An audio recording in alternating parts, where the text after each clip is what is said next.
Hello friends, Vandalur zoo இன் எக்மோர். இந்த தலைப்பை பார்த்து என்ன கன்ஃபியூஷன் ஆகிட்டிங்களா? சரி வாங்க, வண்டலூர் ஜூ ஏன் எக்மோர்ன்ற போட்டான்றதுக்கு அதான் டாபிக் பேச போகிறோம். இப்போ நமக்கு தெரிஞ்ச இந்த வண்டலூர் ஜூ வந்து ஃபஸ்ட்டு ஜூ தொடங்கின இடம் எங்கன்னு பார்த்தீங்கன்னா எக்மோர் மியூசியம் இருக்குது இல்லையா, பேந்தியன் ரோட்டில், இந்த பேபி ஹாஸ்பிட்டல் பக்கத்தில், இந்த பிரிட்ஜுக்கு கீழே இருக்கும் பாருங்கள் லெஃப்டில். அங்கே தான் ஃபஸ்ட்டு தொடங்குறாங்க, மியூசியத்தில் தான் தொடங்குறாங்க. அந்த மியூசியத்துக்கு அப்போ டைரக்டராக இருந்தவர் எட்வர்ட் கிரீன் பால்பர்னு ஒருத்தவர் இருக்கார். அவர் என்ன பண்ணுறாருன்னா, அப்போ இந்த ஜூ ஸ்டார்ட் பண்ண ஸ்டேஜில் பார்த்தீங்கன்னா அனிமல்ஸ் கொஞ்சம் தான் இருக்கும், ஒரு 2-3 அந்த அந்த அந்த அளவுக்கு தான் இருக்கும்னு நினைக்கிறேன். அந்த டைமில் இருந்தது படித்தது தான் நான். அவர் என்ன பண்ணுறாருன்னா, டைரக்டரு கர்நாடகா நவாப் அவங்க நிறையா அங்கே அனிமல்ஸ் அவங்க கஸ்டடியில் வச்சுருக்காங்க நிறையா அங்கே. இவர் என்ன பண்ணுறாருன்னா, இந்த கொஞ்சம் அனிமல்ஸுக்கே மக்கள் நிறையா விசிட் பண்ண ஆரம்பிக்கிறாங்க. என்னடா கூட்டம் நிறையா ஆரம்பித்ததும் அவர் என்ன பண்ணுறாருன்னா, கர்நாடகா நவாப் அவங்கள்ட்ட ரெக்வெஸ்ட் பண்ணுறார், எனக்கு இங்கே கொஞ்சம் அனிமல்ஸ் தேவைப்படும் தமிழ்நாட்டுக்கு, நீங்கள் கொஞ்சம் கொடுத்து உதவுங்கன்றாரு. அவங்க கஸ்டடியில் இருக்க நவாப் என்ன பண்ணுறாங்கன்னா, அவங்க கஸ்டடியில் இருக்க அனிமல்ஸ்லாம் இங்கே அனுப்பி வைக்கிறாங்க. அனுப்பி வந்தவர் இங்கே அனிமல்ஸ் நிறையா சேர்ந்துருது. கூட்டம் ஸ்டார்ட் ஆகுது, நிறையா மக்கள் நிறையா பார்வையாளர்கள் வர ஆரம்பிக்கிறாங்க. எக்கச்சக்கமான கூட்டம் வர ஆரம்பிக்குது. என்னடா இது, இடம் பத்தாத மாதிரி ஆகிடுது, இடம் நெருக்கடி ஆகிடுது. என்ன பண்ணலான்னு யோசிக்கிறாங்க. ஸோ எக்மோர் மியூசியத்தில் இடம் பத்தாது, அடுத்து என்ன பண்ணலான்னு யோசிச்சு என்ன பண்ணுறாங்கன்னா, 1861 அந்த டைமில் பார்க் டவுன் ரயில்வே ஸ்டேஷன் இருக்கு இல்லையா, அது பக்கத்தில் ஒரு பார்க் இருக்குது பாருங்கள், அதில் ஒரு பார்ட்டு ஜூவுக்கு எடுத்துக்கிறாங்க. எடுத்துகிட்டு இங்கேருந்து பார்க் டவுன் அந்த பூங்காவுக்கு அங்கே மாற்றிடுறாங்க ஜூவை. சிட்டி உள்ளே இருக்குன்னாவே சொல்ல தேவையில்ல, மக்களில் நிறைய விசிட்டர்ஸ் பார்க்க வர ஆரம்பிக்கிறாங்க. எக்கச்சக்கமான கூட்டம் வர ஆரம்பிக்குது. என்னென்னா டிராஃபிக் ஆகுது, பொல்யூஷன்னு என்ன நிறைய கூட்டம் வர ஆரம்பிச்சதே பழையபடி இடம் நெருக்கடி ஆகுது. ஏன்னா இங்கே மியூசியத்துலேருந்து இடம் பத்தலாம் தான் அங்கே ஷிஃப்ட் ஆகுறாங்க. அங்கே ஷிஃப்ட் பண்ண பிறகு என்னென்னா அங்கேயும் கூட்டம் நிறைய ஆரம்பிச்சது தான். சிட்டி உள்ளார டெவலப் நல்லா ஆகிற ஸ்டேஜ், பயங்கர டெவலப் ஆகிட்டுருக்கு இல்லையா சென்னை. அப்போ அந்த டைமில் மெட்ராஸ் அந்த டைம் இப்போ தான், அதுக்கப்புறம் தானே இப்போ சென்னைன்னு மாறுச்சு. ஸோ அப்போ என்ன பண்ணுறாங்க, என்னடா எக்மோரில் மியூசியத்தில் வச்சுருந்தோம், அங்கே பத்தலாம் தான் இங்கே மாற்றினோம், இப்போ இங்கேயும் இடம் நெருக்கடியாக இருக்குது, டிராஃபிக் ஆகுது, என்ன பண்ணலான்னு யோசிச்சுட்டு என்ன பண்ணுறாங்கன்னா, கிண்டி பார்க்குக்கு மாற்றிடலான்ற ஒரு ஐடியா பண்ணுறாங்க. நம்ம கிண்டி கவர்னர் மலை பக்கத்தில் இருக்கு இல்லையா, அந்த பார்க்குக்கு அங்கே மாற்றிடலாமான்னு ஒரு பிளான் போயிட்டுருக்கு கவர்மெண்ட்டில். ஸோ ஒரு கட்டத்துக்கு அப்புறம் என்னென்னா, அங்கேயும் இடம் நெருக்கடி ஆகிடும். ஏன்னா சிட்டி பயங்கர டெவலப் ஆகிட்டே வருது. ஸோ என்ன பண்ணுறாங்கன்னா, என்னடா பண்ணலான்னு யோசிச்சுட்டு இருக்காங்க. அந்த டைம் என்ன பண்ணாங்கன்னா, அப்புறமா சடனாக ஒரு முடிவு வராங்க. இப்போ வண்டலூர் ஜூ, ஏன்னா சிட்டிக்கு உள்ளார வச்சுருந்தோம்னா நமக்கு நெருக்கடி, திருப்பியும் வேறு கிண்டிக்கு மாற்றினாலும் இதே ப்ராப்ளம் வரும். ஸோ என்ன பண்ணுறாங்கன்னா, சிட்டிக்கு உள்ளாரே வேண்டாம், சிட்டிக்கு வெளியில் ஜூவை மாற்றிடலாம், ஷிஃப்ட் பண்ணிடலான்னு பிளான் பண்ணி என்ன பண்ணுறாங்கன்னா, 1976 அந்த டைமில் வண்டலூர் இப்போ ஜூ இப்போ இருக்கு இல்லையா, அது வந்து ரிசர்வ் ஃபாரஸ்ட்டாக இருக்குது. நம்ம தமிழ்நாடு ஃபாரஸ்ட் டிபார்ட்மெண்ட்டு கண்ட்ரோலில் அந்த ரிசர்வ் ஃபாரஸ்ட் இருக்குது. என்ன பண்ணுறாங்கன்னா, இது ஷிஃப்டிங்க்கு அவங்கள்ட்ட பேசிட்டு இங்கேருந்து அங்கே அவங்கள்ட்ட வனத்துறைகிட்ட பேசி, தமிழ்நாடு வனத்துறைகிட்ட பேசிட்டு 1265 ஏக்கர் கிட்டத்தட்ட ஜூவுக்கு எடுத்துக்கிறாங்க லேண்டை. எடுத்துகிட்டு அதுக்கப்புறம் அங்கே ஒர்க்கை ஸ்டார்ட் பண்ணுறாங்க. 79லேருந்து எல்லாம் ஆக்குப்பை பண்ண பிறகு எல்லாம் கிளியர் பண்ணிவிட்டு 79ல் ஒர்க்கை ஸ்டார்ட் பண்ணுறாங்க. அந்த டைம் பார்த்திங்கன்னா உங்களுக்கு அங்கே வண்டலூர் இப்போ நீங்கள் வண்டலூர் இப்போ பார்க்குறீங்க இல்லையா, அந்த அளவுக்குலாம் அங்கே மரம் அப்படிலாம் இப்படி இருக்காது. நீங்கள் இப்போ பார்க்குற அளவுக்குலாம் அப்போ இருக்காது. ஸோ என்ன பண்ணுறாங்கன்னா அந்த வண்டலூர் சுற்றி இருக்க மக்கள்கிட்ட பேசி அவங்கக்கிட்ட இருக்கிற விதைகள்லாம் வாங்குகிறாங்க. அப்புறம் பக்கத்து ஸ்டேட்டுக்கு போகிறாங்க, அங்கேருந்து நிறைய விதைகள்லாம் வாங்கிட்டு வராங்க. வாங்கிட்டு வந்துட்டு நிறைய டெவலப் பண்ண ஆரம்பிக்கிறாங்க. அந்த டைம் இப்போ உங்களுக்கு பார்த்திங்கன்னா கடுமையாக அந்த மக்கள் அந்த பக்கத்துக்கிற வண்டலூர் சுற்றி இருக்க கிராமத்து மக்களோட சப்போர்ட் அவ்வளோ சப்போர்ட்டாக இருந்திருக்காங்க. இந்த ஜூ டெவலப் ஆனதுக்கு என்ன பண்ணுறாங்கன்னா ஒரு கட்டத்துக்கு ரெடி பண்ணுறாங்க. மரம்லாம் நட்டு ரெடி ஆகிடுச்சு. சரி, அனிமல்ஸ்லாம் ஷிஃப்ட் பண்ணணும். ஆனால் என்ன பண்ணலாம், சேஃப்டியாக இருக்கணும் இல்லையா. அதுக்கப்புறம் அந்த அகழி தோண்டுறது, வால் கட்டுறது, அப்புறம் அதுக்கு ஒரு தனியாக ஷெட்டு மாதிரி போடுறது, அந்த மாதிரி ஒர்க்கெலாம் ஸ்டார்ட் பண்ணி போயிட்டே இருக்கிறாங்க. என்ன ஆகுதுன்னா உங்களுக்கு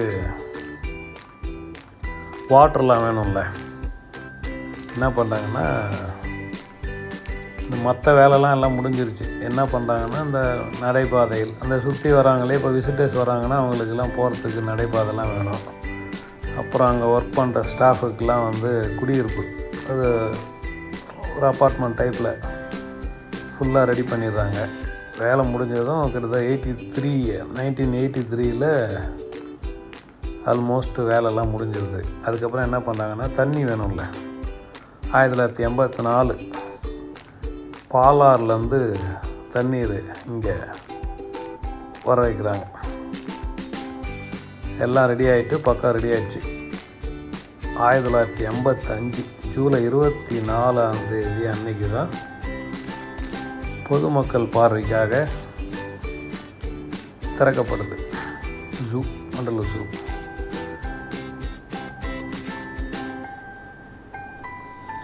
இந்த ஜூ திறக்கப்படுற அந்த டைமில் பார்த்திங்கன்னா நம்ம தமிழ்நாட்டில் சீஃப் மினிஸ்டராக இருந்தவர் நமது பொன்மன செம்மல் எம்ஜிஆர் அவர் தான் இப்போ சீஃப் மினிஸ்டராக இருக்கார். அவர் தான் அதை திறந்து வைக்கிறார். அந்த டைம் பார்த்திங்கன்னா கிட்டத்தட்ட ஒரு 1300 ஏக்கர்கிட்ட அந்த ரிசர்வ் ஃபாரஸ்ட் வனத்துறைக்கிட்ட ஜூக்கு எடுத்துட்டாங்க இல்லையா. அந்த திறக்கிற அன்னைக்கே பார்த்திங்கன்னா நம்ம அதுக்கு முன்னாள் சீஃப் மினிஸ்டர் இருந்தார் இல்லையா, அறிஞர் அண்ணா, அந்த ஜூவுக்கு அறிஞர் அண்ணா பேரை வைக்கிறாங்க. அறிஞர் அண்ணா உயிரியல் பூங்கா அப்படின்னு பேர் வச்சு ஸ்டார்ட் பண்ணி அன்னையிலேருந்து பொதுமக்களுக்கு பார்வையிடுறதுக்கு ஓப்பன் பண்ணியாச்சு. அப்புறம் வண்டலூர் ஜூ திறந்தாச்சு. அப்புறம் மக்கள்லாம் வர ஆரம்பிச்சிட்டாங்க. வண்டலூர் ஜூ பார்த்திங்கன்னா தெற்காசியாவிலே மிகப்பெரிய ஜூவில் இதுவும் ஒன் ஆஃப் த ஜூவாக இருக்குது.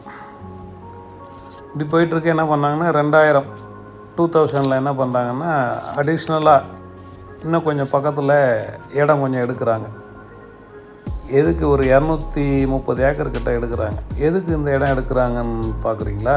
ஏன் எடுக்கிறாங்கன்னா, இப்போ நம்ம பேப்பரில் படிப்போம், நிறைய டிவிலாம் பார்ப்போம்பாங்க, நிறைய அனிமல்ஸ் காட்டிலேருந்து வெளில வந்துடும், இல்லை எங்கேயே அடிபட்டுரும், இல்லை இந்த மாதிரி எதாவது கடத்துகிறாங்கல்ல, இந்த சில பேர் கடத்துகிறாங்கல்ல, அதெல்லாம் பிடிக்கிறாங்கல்ல, அதெல்லாம் என்ன பண்ணுறாங்கன்னா அதுக்கு தனியாக ஒரு வாழ்விடம் வேணும்னு சொல்லிவிட்டு அதுக்கு இந்த ஏக்கர் ஒதுக்கி அங்கே கொண்டு வந்துடுறாங்க. அதையும் அங்கே கொண்டு வந்து அதுக்கு ஒரு ரெடி பண்ணிடுறாங்க. அது பக்கத்தில் கொஞ்சம் ஆக்குப்பை பண்ணிக்கிறாங்க இடத்த. இந்த வண்டலூர் ஜூவோட முக்கியமான நோக்கமே என்னன்னா, நிறைய அனிமல்ஸ் அழிஞ்சிட்டு வருது இல்லைங்களா. நிறையா இப்போ பார்த்திங்கன்னா விலங்குகள்லாம் நிறைய அழிஞ்சிட்டே வருது, அது இனம்லாம் அழிஞ்சிக்கிட்டே வருது. ஸோ அந்த உயிரினத்தெல்லாம் கொண்டு வந்து கொஞ்சம் பாதுகாக்கிற வேலை. அப்புறம் ஃபாரஸ்ட்டு சம்மந்தப்பட்டது படிக்கிறது, எஜுகேஷனுக்கு. அப்புறம் ஃபாரஸ்ட் சம்மந்தமாக ரிசர்ச் பண்ணுறாங்க இல்லையா பசங்க, அது மாதிரி விஷயத்துக்கெல்லாம் யூஸ் ஆகிற மாதிரி இதை ரெடி பண்ணுறாங்க. அப்புறம் இந்த இயற்கையோட இப்போ ஃபாரஸ்ட்லேருந்து வேறு பெரிய ஃபாரஸ்ட்லேருந்து ஒரு அனிமல்ஸுங்க கொண்டு வந்தாங்கன்னா எப்படி வாழும்? ஆனால் அதுக்கு தகுந்த மாதிரி இந்த இடத்தெல்லாம் நல்லா விரிவுபடுத்தி அதுக்கு அங்கே ஃபாரஸ்ட்டில் எப்படி வாழுமோ அதே மாதிரி இங்கேயும் ஃபாரஸ்ட்டை பக்கம் ரெடி பண்ணி அதுக்கு உண்டான சாத்தியக்கூறுகள்லாம் ரெடி பண்ணுறாங்க. ஏன்னா அங்கே ஃபாரஸ்ட்டில் பெரிய ஃபாரஸ்ட்டில் எப்படி இருக்குமோ அதே மாதிரி இங்கேயும் அனிமல்ஸ் இருக்கணுன்ற மாதிரி பக்காவாக பிளான் பண்ணி ரெடி பண்ணிடுறாங்க. வண்டலூர் ஜூவுக்கு விசிட் பண்ணோன்னு இங்கே இருக்கவங்களுக்கு கொஞ்சம் தெரியும், நம்ம லோக்கல் பீப்புள் சென்னையில் இருக்கிறவங்களுக்கு தெரியும், இந்த சரௌண்டிங்கிறது தெரியும். ஸோ இப்போ வெளியிலேருந்து வராங்க, ஒரு 1 டேவை எங்கேயாவது போகலாம், சரி இங்கே என்ன பண்ணலாம், ஒரு ஃபாரஸ்ட் அனிமல்ஸ்லாம் பார்க்கலாம், எல்லா அனிமல்ஸும் பார்க்கலான்னா இங்கே பார்க்கலாம். இப்போ நீங்கள் டாப் ஸ்லீப்போ இல்லை வால்பாறையோ இல்லை ஊட்டியோ இல்லை மசினகுடி அந்தாண்ட முதுமலை அந்த சைட்லாம் போனீங்கன்னா அனிமல்ஸ் பார்க்கலாம். என்னென்னா லக்கு இருக்கணும் இருந்தால் தான். ஏன்னா ஃபாரஸ்ட்டில் இப்போ ஜென்ரலாக அனிமல்ஸ் பார்க்குறது வந்து லக்கு இருந்தால் தான் பார்க்க முடியும். எல்லா டைமும் அனிமல்ஸ்லாம் வெளியில் வருமானு சொல்ல முடியாது. ஆனால் இங்கே என்ன பண்ணலான்னா, நீங்கள் வண்டலூர் ஜூ போனீங்கன்னா எல்லா சிங்கம் கூட இங்கே பார்த்துடலாம். ஏன்னா நம்ம ஊரில் சிங்கம் கிடையாது, குஜராத்தில் தான் இருக்குது. கிர் ஃபாரஸ்ட்டுன்னு கேள்விப்பட்டிருக்கீங்க இல்லையா, அங்கே தான் ஃபாரஸ்ட்லாம், அந்த ஃபாரஸ்ட்டில் தான் சிங்கம் இருக்குது. ஆனால் நம்ம ஊரில் போனீங்கன்னா இங்கே ஜூவில் பார்க்கலாம். புலி இருக்குது, காட்டெருமை பார்க்கலாம், மான், எல்லா மானும் பார்க்கலாம். அப்புறம் இந்த இதில் இருக்கும் இல்லையா கல்கட்டாவில் அந்த மேன் ஈட்டர்னு சொல்லுவாங்க இல்லையா, அந்த டைகர் இங்கே இருக்குது, அது வளர்க்குறாங்க, இது உள்ளார இருக்குது, வளருது. அப்புறம் கரடி பார்க்கலாம், சிறுத்தை, ஜாகுவார், நரி, கழுதைப்புலி, காட்டு நாய், காட்டு கழுதை, அப்புறம் யானை.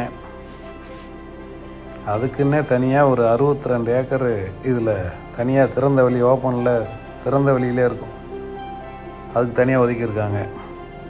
அப்புறம் நீர் யானைகள், அதுவும் பார்க்கலாம், காண்டாமிருகம். முடிச்சுட்டு வெளில வர டைமில் பார்த்தீங்கன்னா ஒட்டகச்சிவிங்கி, இப்போ பாரு விளையாடுறாரு பாரு கரடி, பெரிய கரடி விளையாண்டுக்கிட்டு இருக்காரு. அப்புறம் ஒட்டகச்சிவிங்கெலாம் அங்கே உள்ளார இருக்குது.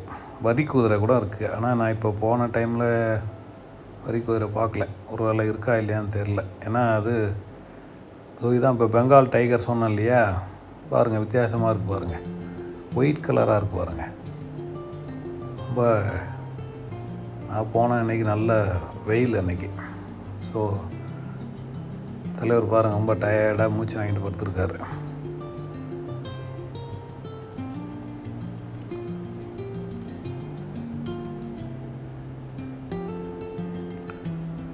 இது இவர் இருக்கார் இல்லையா, அது பக்கத்தில் பார்த்தீங்கன்னா அந்தாண்ட புலிலாம் நிறையா, அது ஒரு 2 புலியோ 3 புலியோ அந்தாண்டு இருக்குது, அதுவும் பார்க்கலாம். அதோ தலைவர் நடமாடுறாரு பாரு, இந்தானே போகிறாரு, அங்கே ஏறி இறங்குறாரு. மேலே அங்கே ஒருத்தர் இதில் படுத்துருக்காரு பாருங்க அங்கே. ஆமாம், இங்கே வண்டலூர் சுற்றி பார்க்கணுன்னா பை வாக்கு ஒரு மினிமம் ஒரு 3 to 4 hours ஸ்பெண்ட் பண்ணிங்கன்னா கொஞ்சம் அழகாக பார்த்துட்டு இருக்கலாம்.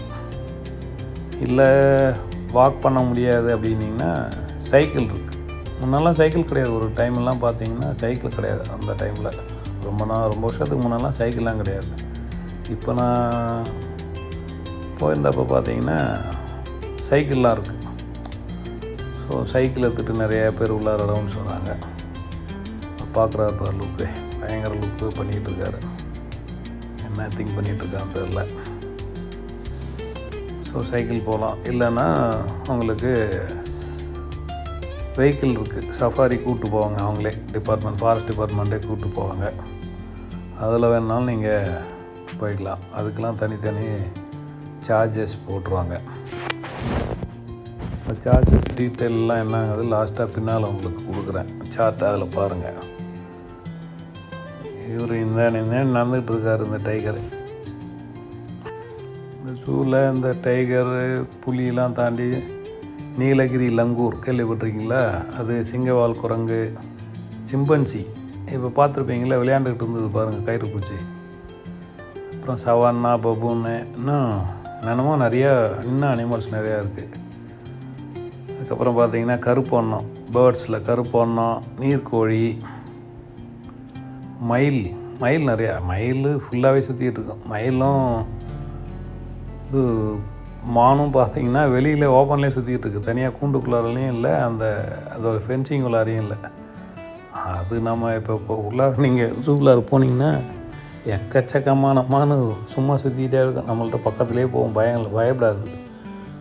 ஆனால் நம்ம மக்கள் சும்மா இருக்க மாட்டாங்க. அது பிடிச்சி கொம்பை பிடிச்சி தீட்டுறது, அது மாதிரி வேலைலாம் பார்க்குறாங்க சில நேரம். அதெல்லாம் பண்ணக்கூடாது.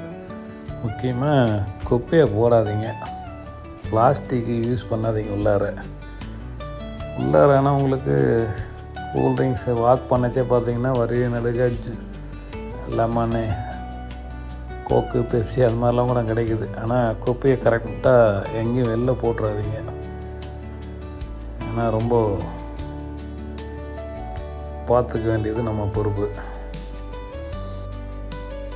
சிட்டியில் இருக்கிறவங்களுக்கு ப்ராப்ளம் இல்லை. சென்னை சரௌண்டிங்கில் இருக்கிறவங்களுக்கு வண்டலூர் தெரியும். இப்போ புதுசாக வெளிலேருந்து வரவங்களுக்கு பார்த்தீங்கன்னா தாம்பரத்தில் வந்து இறங்குறவங்களா இருந்தால் தாம்பரத்துலேருந்து ஒரு 8 to 9 கிலோமீட்டர்ஸ் வரும். இல்லை ஏர்போர்ட்லேருந்து வராங்கன்னா ஒரு அரௌண்ட் ஒரு 15 கிலோமீட்டர்ஸ் வரும். இல்லை ரெட் ஹில்ஸு இல்லை ஆந்திரா அந்த சைடுலேருந்து வராங்க அப்படின்னாங்கன்னா ஒரு 1 day ட்ரிப்புக்கு எங்கே லோக்கலில் சென்னையில் வேலையாக வராங்க. ஸோ ஒரு 1 day ஸ்பெண்ட் பண்ணலாம் அப்படின்னு பிளான் பண்ணுறவங்க எப்படி கோயம்பேடுலேருந்து இறங்குவாங்க. அங்கேருந்து ஒரு 30 கிலோமீட்டர் பஸ்ஸில் வந்தீங்கன்னா கரெக்டாக வண்டலூர் ஜூ வாசல்லே இறங்கிக்கலாம். ட்ரெயினில் வராங்கன்னா நீங்கள் தாம்பரத்துலேருந்தோ இல்லை பாரிஸ்லேருந்தோ இல்லை கிண்டியிலேருந்து வந்தீங்கன்னா செங்கல்பட்டு ட்ரெயினில் ஏறினீங்கன்னா வண்டலூர் ரயில்வே ஸ்டேஷனில் இறங்கிங்கன்னா ஆப்போசிட்டில் தான் உங்களுக்கு. இதெல்லாம் தாண்டி உங்களுக்கு இப்போ புதுசாக பஸ் ஸ்டாண்ட் திறந்துருக்காங்களே, கிளாம்பாக்கம் வந்துட்டிங்கன்னா உங்களுக்கு ஈஸியான வேலை. ஏன்னா வாக்கபிள் டிஸ்டன்ஸ் தான் உங்களுக்கு ஜூ. அங்கேருந்து நீங்கள் நடந்தே வந்துடலாம். ஸோ இங்கே இந்த பறவைகள்லாம் தனி இல்லாமல் பாருங்கள், ராஜநாகம் படுத்துருக்கு, பாம்புக்கு தனியாக. அது மாதிரி ஆனதுமே பாருங்கள், குழந்தைங்களுக்கும் தனியாக ஒரு ப்ளே ஏரியா மாதிரி வச்சுருக்காங்க. ஸோ குழந்தைங்க வந்தாலும் அங்கே ஸ்பெண்ட் பண்ணலாம். முதல்ல இப்படி தான் உயிரோடு இருக்கா, இதேமாரி வாய் திறந்துக்கிட்டு தான் படுத்துருக்கு எல்லா முதலையும்.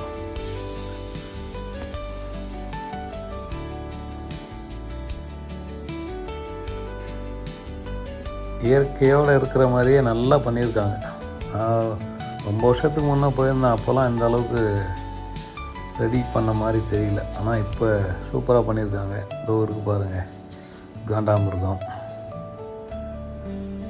எல்லாம். ஆனால் ஃபுட்டெல்லாம் போட்டு கரெக்டாக காமிச்சிருக்காங்க. அங்கே கூட இந்த கழுகுலாம் பார்த்தேன், அதுக்கெலாம் நிறையா ஃபுட்டு வச்சுருக்காங்க. நல்லா பார்த்துக்குறாங்க. அந்த ஸ்டாஃப்லாம் சுற்றி நடந்துக்கிட்டே இருக்காங்க, தண்ணி ஏதோ பண்ணிக்கிட்டே இருக்காங்க. ஏதோ ஒரு பாருங்கள், இது என்ன கோழி, நெருப்பு கோழியா நீர் கோழியா? பக்கத்து இது முடிஞ்சால் பக்கத்துலேயே இந்த ஒட்டகச்சேரிங்க அதெல்லாம் பார்க்கலாம். ஸோ ஃபேமிலியோடு போங்க, 1 day நல்லா ஃபாரஸ்ட்டில் இருந்து என்ஜாய் பண்ண மாதிரி அனுபவிங்க. குப்பை எதுவும் போடாதீங்க, பிளாஸ்டிக் யூஸ் பண்ணாதீங்க. ஃபாரஸ்ட்டை நம்ம தான் நல்லா பார்த்துக்கணும். அனிமல்ஸை யாரும் டிஸ்டர்ப் பண்ணாதீங்க, அது எதுவும் ஃபீட் பண்ணாதீங்க. கவனமாக போய் கவனமாக வாங்க. ஏன்னா ஃபாரஸ்ட்டையும் அனிமல்ஸையும் எவ்வளோ அளவுக்கு நம்ம கவனமாக பார்த்துக்கிறோமோ நமக்கும் ரொம்ப அவசியமான விஷயமாக தான் இருக்குது. ஏன்னா இயற்கையை நம்ம அழிச்சிட்டு நம்ம என்ன பண்ண போகிறோம்? So please save forest and animals.